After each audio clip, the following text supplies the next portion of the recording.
इलेक्सनाव गले गले बुंनाय जायो जों निर्दलीय हिसाबै जों गेलेगोन बे काउन्सिलखौ सालायनायाव जेसेबां रां नांगौ जेसेबां अनसुंथाइ नांगौ बियो बिटिसिनि बाहेरायाव प्रमद बर' हाग्रामा महिलारि सारखौ 10 लाखनिफ्राय 30 लाख गाहाम बाजेट खालामनानै बिटिआर एकर्डजों मोनबोफानाय काउन्सिलनि गेदेमाफोरनि खाथियाव जायफोर बे 10-12 जना दरमा जाबाय थादों 30,000निफ्राय 50,000 बे दरमा जाग्राफोरनि खाथियाव थांनानै जुदि माबा मोनसे हेफाजाब बिनो थाङोबा गावसिनि मिटिं खुंनायनि दाहारखौसो फोरमायो दिनैनि थारिखआव जोङो भेरगाव जानानै एक्स एनडिपि जानानै गतिके जोङो फैगोन इलेक्सन 26नि इलेक्सनाव एक्स एनडिपिनिफ्राय जोङो केन्डिडेट होनायनि मोनसे लाहार फाहार खालामदों जों भिडिअनि फुटिसाव खोनाखाबाय उदालगुरि बेरगावआवल' नङा एक्स एनडिपिफ्रा बिटिसिनि बाहेरायावबो गोख्रों जानांगौ सोरबा एक्स एनडिपिफोरल' आसि थुनानै बुंनांगौ बे नङा साफ्रोमबो रायजो राजाफ्रा स्ट्रं जानांगौ जायफोर दुलाराय बर' फरायसा आफादाव सोमावसारबोनाय बिथांमोनाबो स्ट्रं जानांगौ मोनफ्रोमबो बिटिसिनि बाहेरायाव थानाय पार्टिफ्रा स्ट्रं जानांगौ लोगोसे बिटिसिनि बाहेरायाव बर'फोरनि डेभेलपनि थाखाय बिटिआर एकर्डजों लाबोफानाय काउन्सिल बिकिडाब्लिउसिनि जायफोर गेदेमाफ्रा प्रमद बर'खौ लाबोनायनि हाग्रामा महिलारि सारखौ लाबोनायनि कम्पिटिसन गिदिर गिदिर स्टेज बानायो मालाबा समाव प्रमद बर'खौ लाबोनायनि नाजानाय मालाबा समाव हाग्रामा महिलारि सारखौ लाबोनायनि नाजानाय गिदिर गिदिर प्रग्राम बानायनानै 10-15 लाखजों मालाबा समाव जास्लाबबावा 30 लाख गाहामनि बाजेट खालायनानै रायजो राजाफोरनि खाथियाव बेबायदि गेदेरमाफोरखौ लाबोनानै दिन्थियो नाथाय खामानिया बेसेबां मावदों प्रमद बर'खौ लाबोनायनि जा बाजानाय गैया हाग्रामा महिलारि सारखौ लाबोनायनि जा बाजानाय गैया जाय गेदेरमाफोरखौ बिटिसिनि बाहेरायाव जाय गेदेरमाफ्रा हांख्रायनो हादों बे जोबोद बाख्नायथाव नाथाय बै बिटिआर एकर्डजों लाबोफानाय काउन्सिल बिटिसिनि बाहेरायाव बर'फोरनि जौगानाय खामानि मावनो थाखाय काउन्सिल लाबोफानाय बे काउन्सिलखौ बे 10-12 जनाल' लाबोदोंमोन नामा बे 10-12 जनसोआल' आन्दालन खालायदोंमोन नामा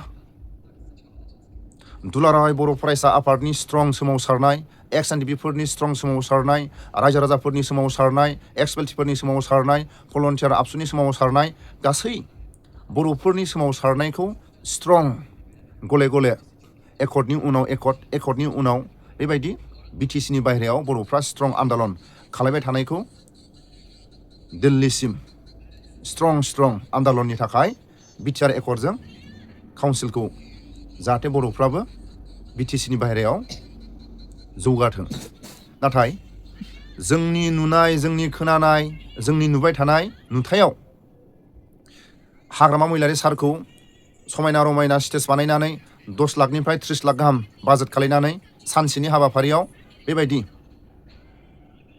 जों प्रग्राम नुदों प्रमद बर'खौ 1 घन्टानि थाखाय गिदिर स्टेज बानायनानै बिटिसिनि बाहेरायाव जायफोर काउन्सिलनि गेदेरमा जायफोर दं बिथांमोना 10-15 लाख गाहाम 20 लाख गाहाम 30 लाख गाहाम बाजेट खालायनानै लाबोयो बे थाखाखौ रायजो राजाफोरनो माबा मोनसे जुदि समाजनि खामानियाव बे स्टेजनि फैसाखौ जुदि बे प्रग्रामनि फैसाखौ रायजो राजाफोरनो बाहायनो होनायमोनब्ला माबा मोनसे सिथाय जागौमोन नाथाय जोंनि खोनानो मोननाय जोंनि मोनथिनो मोननाय बे बाथ्राया जुदि नंगौबा जायफोर बे काउन्सिलखौ सालायबाय थादों बिथांमोननि मुंखौ आं बुंला 10-12 जनसोआ 30,000निफ्राय 40,000 50,000 दरमाहा जाबाय थादों होननानै जों खोनानो मोनदों बे बेसेबां सैथो 5 बोसोराव जायफ्रा दरमाहा जाबाय थादों 5 बोसोरनि दिनै बारलांबाय बिथांमोननाव जायफोर आबसुनि सोमावसारनाय एक्स एनडिपिफोरनि सोमावसारनाय जायखिजाया बिटिसिनि बाहेरायाव सोमावसारनायाव बाहागो लानाय बै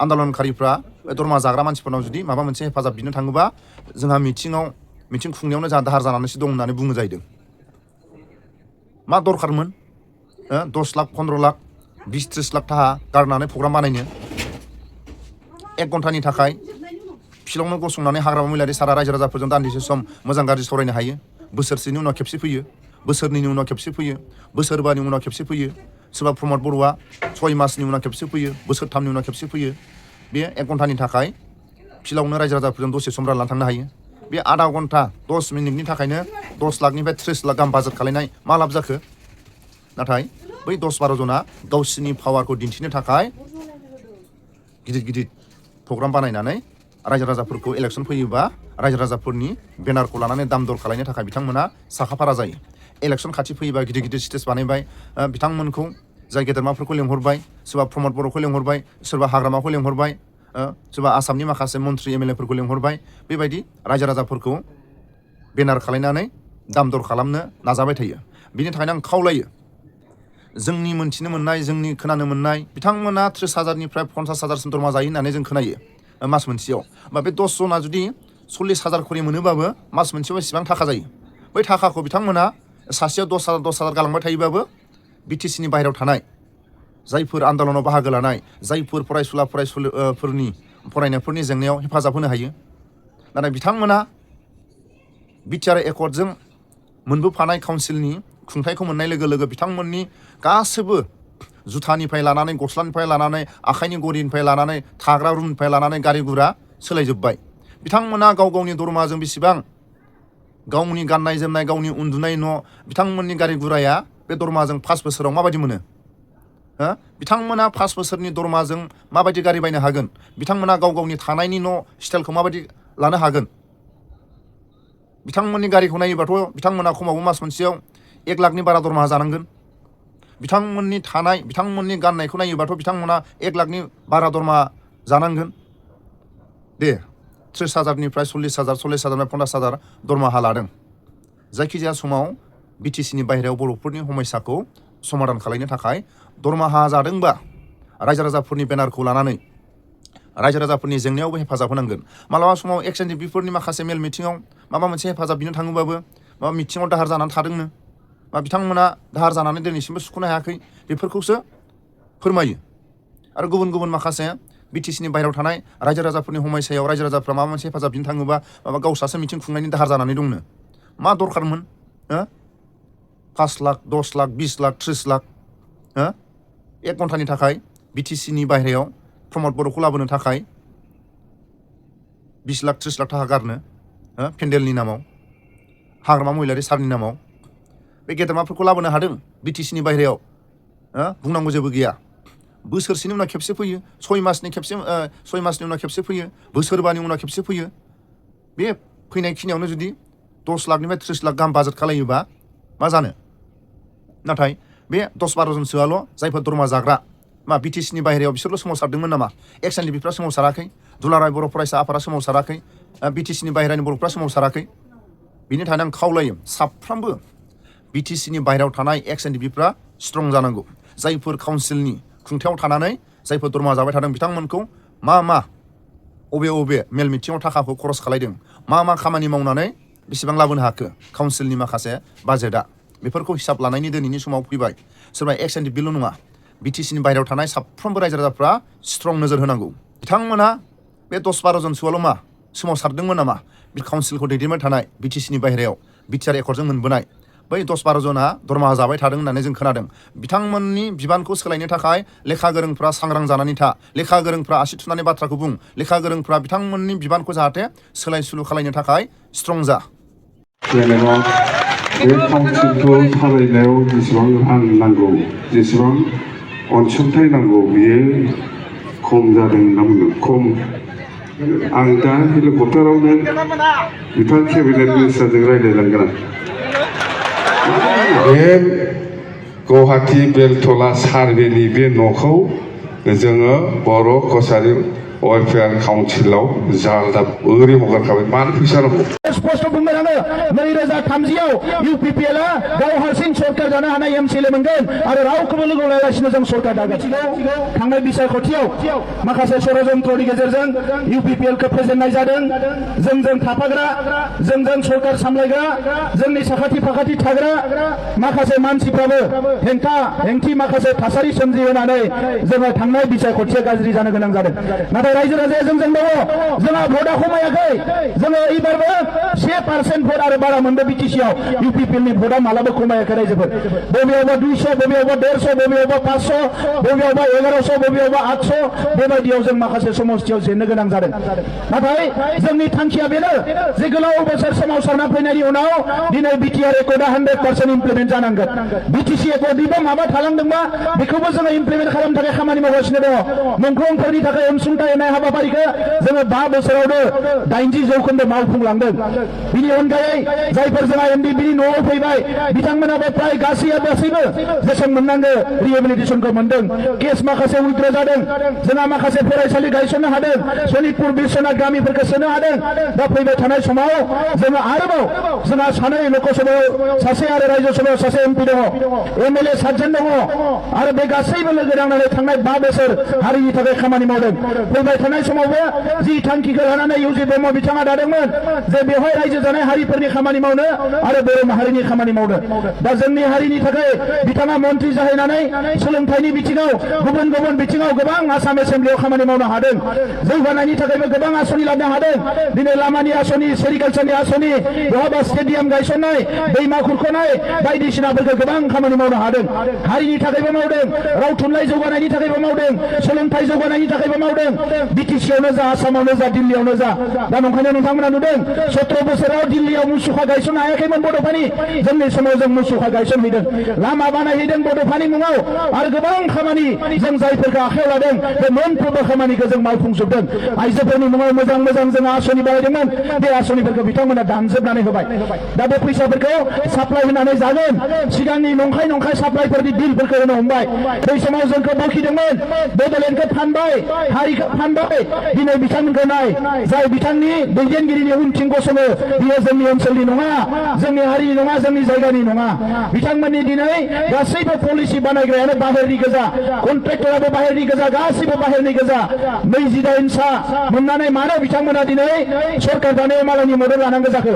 जोंथ' सा 7ल'मोन, नंखायनो जों लानानै सरकार दानांगौ। आरो नोंथांमोननो स्पष्ट बुंनो आङो 2030आव इउपिपिएलआ गाव हारसिं सरकार जानो हानाय एमसिएलए मोनगोन आरो रावखौबो लोगो लायालासिनो जों सरकार दागोन। दा बिनि थाखायनो जों खामानि मावगोन। दा नंखायनो जोङो बेसेबांबा सेक्रिफाइस खालामना फैनाय हारि, बेसेबांबा सुबुङा जिउ गारलांबाय, मुंख्लं जालांबाय। मोनसे सम दङमोन ना फरायनायनि खाबु दङमोन, ना आबाद मावनायनि खाबु दङमोन। दिनै मोजां थासारिखौ जों दानानै लाबाय। दा नंखायनो नंखाय बाखाय गुबुन हारिफोरजोंबो सुथुर जानाय, जोंनि हारिनि गेजेराव एना एनि जानाय, बे खामानिखौ जों मालाबाबो मावनाय नङा। दा रायजोफोरा नंखायनो थांनाय इलेक्सनाव जि जाबाय, जोंनो मोनसे खाबु होदों अबंलावरिया जे बे एप्रिल दानावनो एसेम्ब्लि इलेक्सन जागोन। आरो गुबुन हारिफ्रा जानजि खाफ्रादों जे खुनु कारनाव एबार बिथांमोननो भट होआ।